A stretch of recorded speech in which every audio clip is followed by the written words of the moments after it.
festivalių pirmoji pasaulinė muzikos diena. Šios dienos koncertą pradėsime kūriniu pagal Džono Keidžo kūrinį 4:33.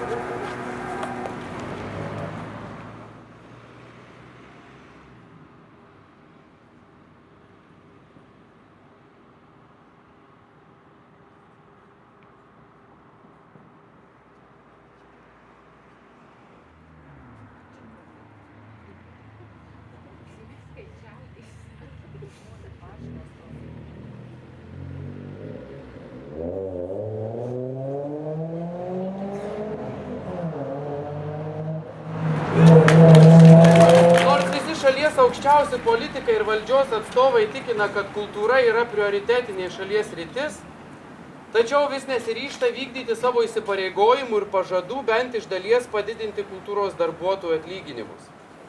Per visą nepriklausomybės laikotarpį kultūros centrų darbuotojų vidutinis darbo užmokestis pakilo tik 3,5%, kai tuo tarpu švietimo sistemoje augimo pokytis sudaro net 90%.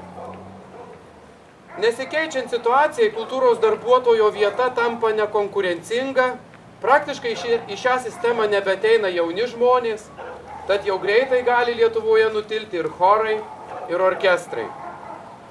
Ši mūsų akcija perspėjimas valdžiai, kuri negirdi mandagių ir nereiksmingų mūsų kalbų ir rezoliucijų. Šiandien galime drąsiai teigti, kad kultūros centrai yra viena pagrindinių ir didžiausių šalies kultūros bendruomenių, netiesiogiai sukuriančių iki 5% bendro šalies vidaus produkto. Todėl atsigaunant Lietuvos ekonomikai yra pats laikas ir realus pagrindas užtikrinti padorius kultūros darbuotojų atlyginimus.